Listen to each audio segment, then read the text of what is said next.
Bonjour à tous et bienvenue dans ce 9ème épisode de GTA Azimuth. Aujourd'hui nous allons parler et comparer des plus grandes villes de GTA San Andreas, principalement San Fierro et Las Venturas, mais dans une moindre mesure aussi Los Santos, mais comme on en a déjà parlé dans des vidéos précédentes, ce ne sera pas le centre du sujet. Tout d'abord, il faut savoir que chacune de ces villes s'inspire énormément d'une des grandes villes des États de Californie et du Nevada.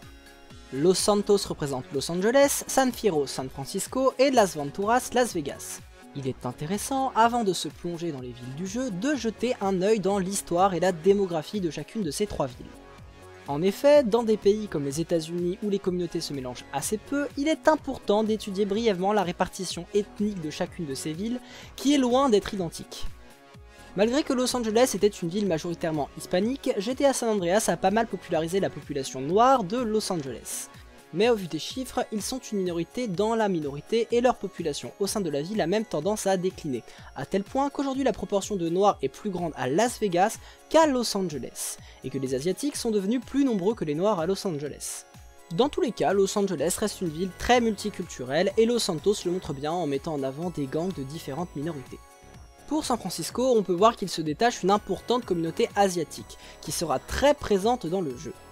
La ville a aussi une importante communauté homosexuelle qui elle aussi sera représentée.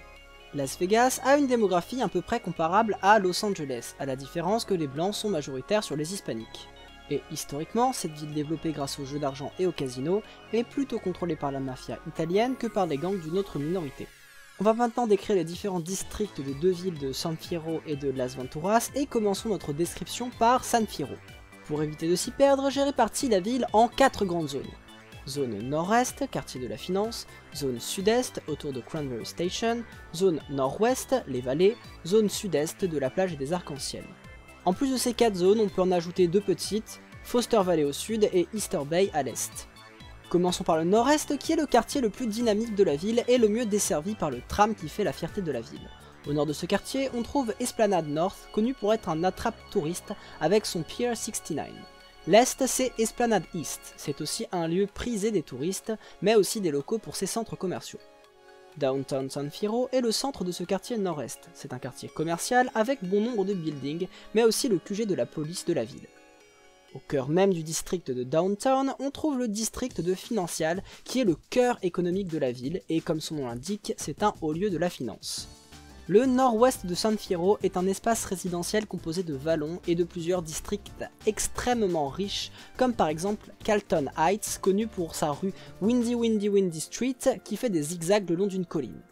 Au-delà de ça, c'est un quartier résidentiel plutôt riche, mais qui a tout de même une forte présence des Los Santos Triads, c'est-à-dire la mafia chinoise de la ville, ce qui peut s'expliquer par la proximité avec le district de Chinatown, hébergeant une grande partie de la population chinoise de la ville. Plus à l'ouest, on tombe sur Juniper Hill, composé d'appartements plutôt riches, ainsi que Juniper Hollow, qui est l'un des quartiers les plus riches de la ville avec ses maisons à 2 étages. Si on continue vers le nord-ouest, on tombe sur Battery Point, une grande place hype au bord de la mer où on peut trouver une boîte de striptease privée sous le pont. Plus au sud, on trouve le district de Paradiso qui lui aussi est vallonné et très riche avec une forte minorité asiatique. En continuant vers le sud, on tombe sur Santa Flora, un quartier avec quelques résidences typiques de San Fierro avec l'hôpital de la ville qui fait la jonction entre le nord-ouest et le sud-ouest de la ville. Mais avant de passer à ce sud-ouest de la ville, il faut parler du quartier le plus à l'ouest qui est Palisades, un quartier extrêmement riche où on trouve énormément d'espaces verts ainsi que des maisons à 2 étages avec de grands jardins. Donc, dans la zone sud-ouest que j'ai nommée Rainbow and Beach, on a 6 districts. Tout d'abord, le San Fierro City Hall, c'est-à-dire la mairie de la ville située juste en face d'une galerie d'art. En continuant vers le sud, on tombe sur Ocean Flats, un quartier résidentiel pour classe moyenne au bord d'une grande plage. Ça c'est pour le côté beach. Ça pourrait être un quartier très prisé s'il n'était pas quasi en permanence sous la pluie ou le brouillard. Au sud, on trouve Missionary Hill, une colline au pied duquel on trouve l'Avispa Country Club, où les membres souvent très riches pratiquent le golf. En remontant vers le nord, on tombe sur Ashbury, connu pour être un lieu où s'y développe la contre-culture hippie. Et non, bien que l'arc-en-ciel soit un symbole hippie, ce n'est pas pour cette raison que j'ai surnommé le quartier Rainbow. Non, c'est surtout à cause du quartier du Queens, qui est le quartier homosexuel de la ville dans lequel est accroché un drapeau arc-en-ciel à chaque lampadaire. Dans la zone sud-est, on peut trouver 3 districts. Tout d'abord, Kings, un quartier résidentiel et commercial où l'on y trouve la présence des triades et dont le nom fait écho au quartier en contrebas Queens. C'est dans ce district que se trouve le terminal du tram de la ville. Au centre se trouve Doherty qui est le district le plus grand des trois. C'est une grande zone industrielle qui a été reconstruite après un tremblement de terre. C'est aussi un quartier avec une forte présence des San Fierro Rifas, un gang mexicain.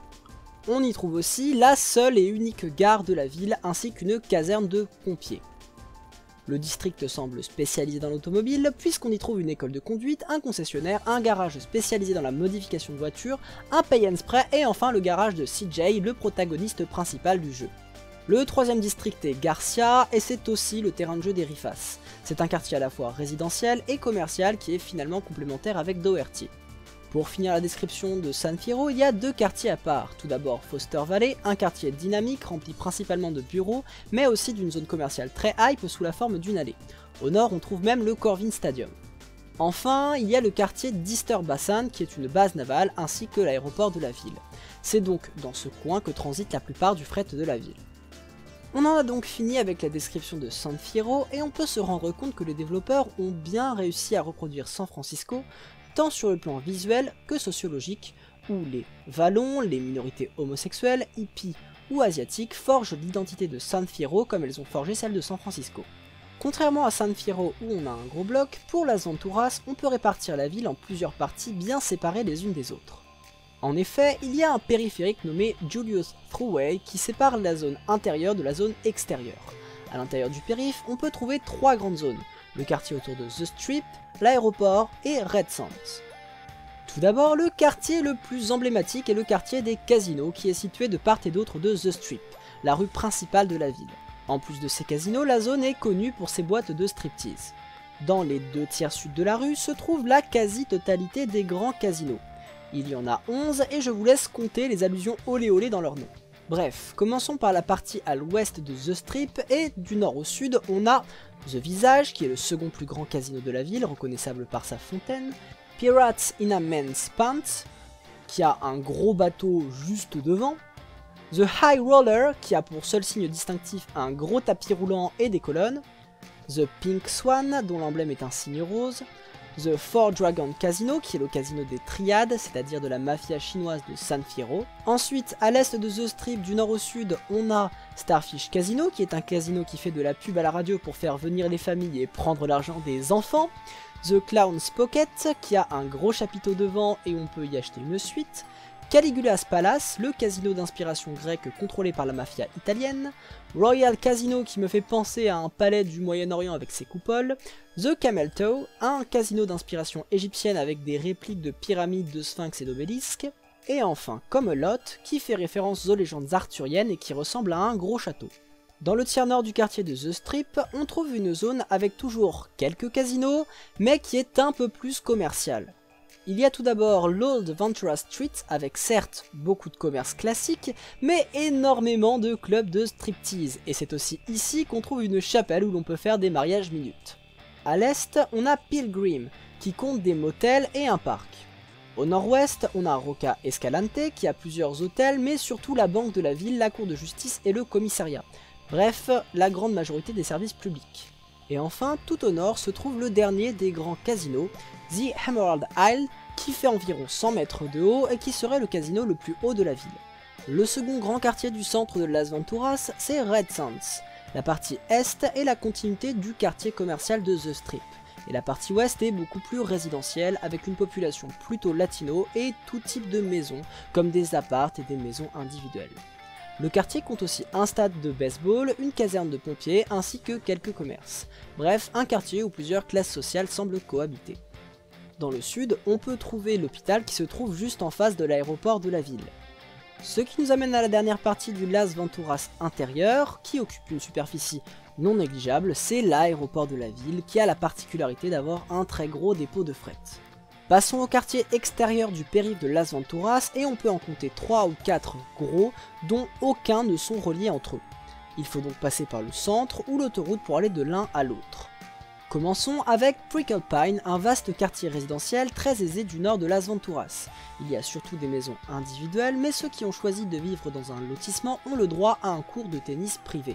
On peut y trouver la gare de Yellow Bell et le golfe Yellow Bell. La partie est du quartier est le district de Spinnybed, qui est un peu plus industriel et rempli de conteneurs et qui héberge un dépôt d'aviation militaire. Le petit quartier de Creek, au nord-est, est connu pour sa grande zone commerciale où l'on trouve des fast-food et des magasins de vêtements. Le sud du quartier est composé de plusieurs blocs d'appartements. La zone suivante n'est pas vraiment un quartier, c'est juste la Linden Station, la gare de l'est de Las Venturas.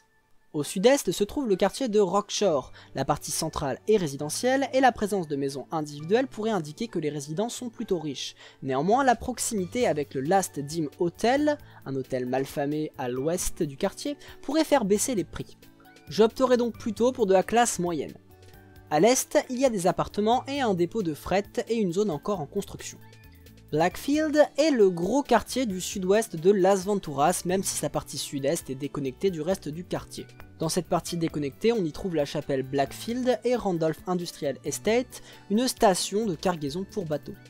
Si on remonte un peu vers le nord, on arrive sur le Green Glass College, une grande université, puis sur l'école de moto, puis toujours vers le nord, le Blackfield Stadium, un énorme stade. La partie la plus au nord du quartier de Blackfield est le district de Whitefoot Estates, où cohabitent pavillons résidentiels ainsi que des entrepôts ayant diverses fonctions comme des abattoirs. On a presque fini le tour de la ville, mais il y a encore un endroit que j'ai envie de mentionner. C'est une zone un peu à l'ouest de Las Venturas et qui n'est pas encore rattachée à la ville et il n'y a même pas de route directe pour accéder directement à Blackfield.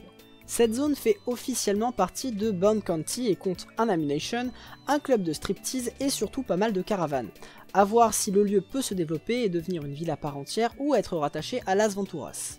Pour conclure, Las Venturas ressemble économiquement et visuellement pas mal à Las Vegas, avec ses casinos qui sont le moteur de la ville et finalement les deux villes tournent énormément autour du tourisme à cause de cela. La minorité hispanique est bien représentée même si elle n'a pas de gang et la mafia italienne est bien présente. Pour finir cette vidéo, ça peut être intéressant de faire un rapide comparatif entre le Los Santos de GTA San Andreas et le Los Santos de GTA V. Et ça va aller très vite parce qu'à ma connaissance, hormis Vinewood, Grove Street et Richmond, les deux villes n'ont aucun nom de lieu en commun. Bon, après même si les noms sont différents, on peut tout de même faire des parallèles entre les quartiers des deux Los Santos. Il y a bien sûr les docks et l'aéroport, mais on peut aussi penser à Mulholland qui a des caractéristiques proches de Vinewood Hills, mais aussi à Santa Maria Beach qui pourrait être l'équivalent à Del Perro dans GTA V. Voilà, cette vidéo est maintenant terminée. Si ça vous a plu, vous pouvez lâcher un like et vous abonner. Et si vous avez envie de construire un commerce illégal dans une de ces deux villes, vous pouvez me dire dans laquelle dans les commentaires.